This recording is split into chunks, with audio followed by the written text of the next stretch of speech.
the Patrick Regan Show here on the Libertarian Lighthouse Radio Network, along with our friends at News Talk 98.7 WOKI. One of the big stories this week was the Republicans caving in on the shutdown deal. It had conservatives screaming they can't believe this is happening. They can't believe the Republicans would fold like that. The establishment on both sides, Democrat and Republican, are now trying to blame Senators Ted Cruz and Mike Lee, along with the Tea Party, for all this. They're trying to cause so much animosity towards the Tea Party that it will largely become irrelevant. And all of these conservatives are can't speak. All these conservatives are lamenting the fact that the establishment has turned on these senators and the Tea Party. In fact, anyone associated with the Tea Party as well. These conservatives can't understand how this can happen. Why did the establishment do this? It's all very simple. It's because you supported Mitt Romney for president. That's why they did this. That's why they sold you out. All you conservative Republicans who were backing Romney, and that's 99% of you, Google all these people who endorsed Mitt Romney. All of these people who, when they were doing that, they also made fun of Ron Paul. I've played clips of Rush Limbaugh calling him a kook and laughing about the people that supported him. This Ron Paul is going to destroy this party if they keep, if this is nuts on parade. Yeah, there he is. He's going to destroy the party. All this blind party loyalty is now coming back to bite you.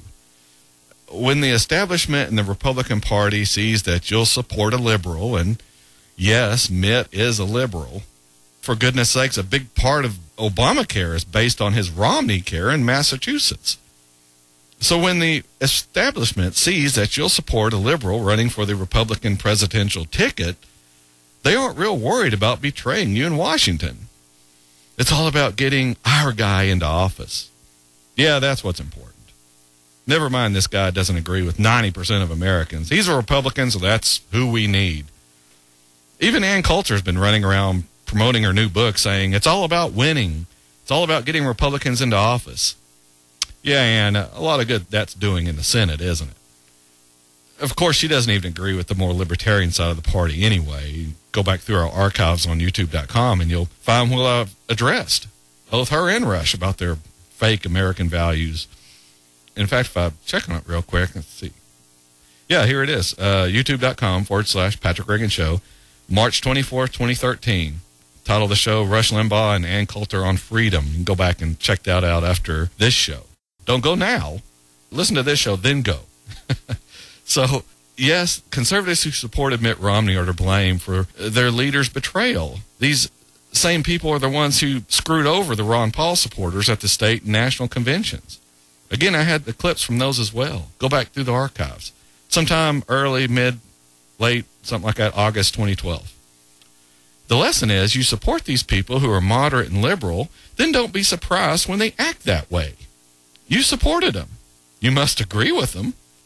They're not going to support the conservatives, and sure as heck aren't going to support the libertarians. Putting these liberal people in power and expecting them to vote as conservatives, that's insanity. There's no other way to explain it. If you're actively supporting their pick for president against someone who would have been much better, Ron Paul, then you have no one to blame but yourself. You conservative pundits and commentators are going to have to stop this blind party loyalty. This fanatical, any Republican is better than third party belief is going to have to be dropped if you want the leadership to listen to you. Otherwise, they'll know you're always toe the line when election time comes. Sure, the Republicans are running a liberal, but the national conservative media will support them no matter what. Who else are they going to support? That's the thinking in the Washington establishment. It's amazing. I can sit over here in Knoxville, Tennessee and see this perfectly, but all these national conservative leaders can't.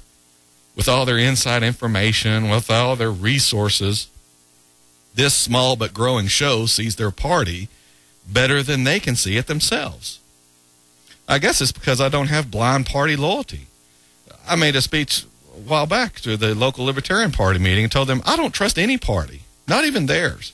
I don't trust anyone who will say, I'm a Republican or I'm a Democrat or I'm a Libertarian.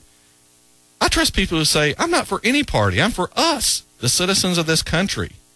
That's what we need. A government that'll keep to itself and let the citizens take care of themselves. We can do it much better than any government can any day of the week.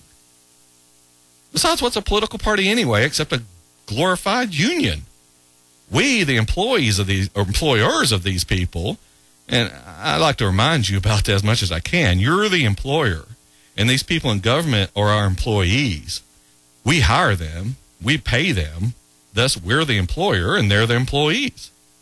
So we have these two political parties, which you could just as easily call political unions. We have these two political unions who send us a few prospective employees and tell us we can only choose from the ones they send us. They have the election system all tied up in rules and regulations so as to make it as hard, if not impossible, to run someone outside the system. The exact same thing a union does in the workplace. They get laws passed making it hard to hire anyone except who they send over.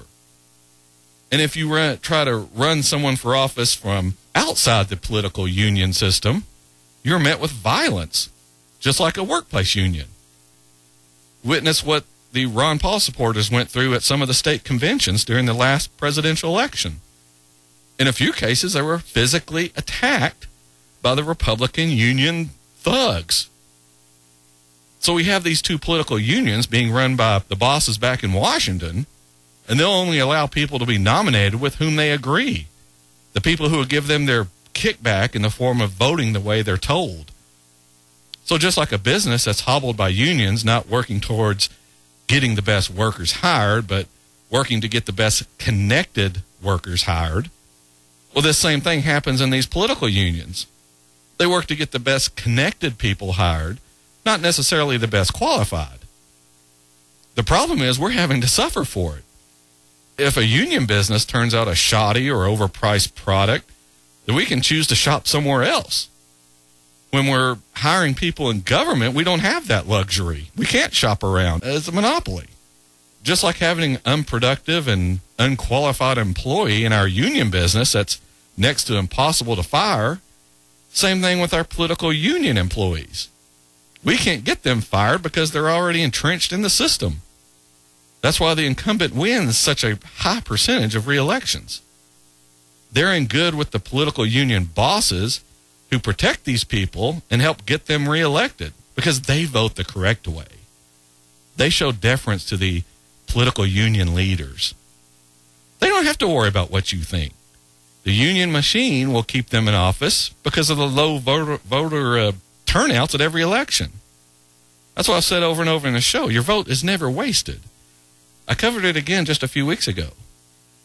By voting third party when you don't like what the two political unions have to offer, you're telling them you're participating in elections and a movement is starting to build and grow.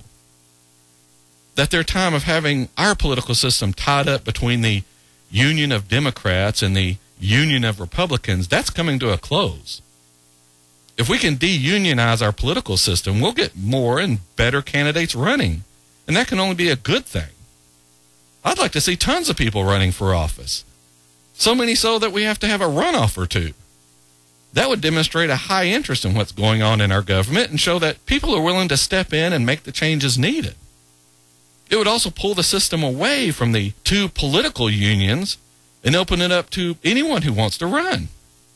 Which incidentally is the last thing the Republican and Democrat political unions want to see. Don't you ever wonder why they fight so hard to keep everyone else out? It's because they're afraid someone from the outside of their unions will show the rest of the country, hey, there's a better choice. The Democrats never talk about decentralizing power from government, but the Republicans sure do. Why don't we start decentralizing power away from these two huge political unions? That would go a long way to making the citizens of this country more free. Oh, but they don't want to do that. You see, they want to talk about freedom up to the point that it threatens their power. Then all of a sudden, having a choice is a bad thing. Pulling power away from the federal government and moving it to the people is a good thing. But pulling power away from the political unions and moving it out to the people is dangerous to this country. And that was said by more than one Republican during Ron Paul's candidacy. Even played Rush saying it. Look, if you want to know what the result of all this is going to be, this government shutdown, wait, time to get this for the half-hour break. Hey, when we come back, I'll finish up this shutdown business, and I'll tell you what the result of all this is going to be. And we'll get to a couple other stories before we run out of time this week. We'll be back here on the Patrick Reagan Show right after this break. Join us in a couple of minutes.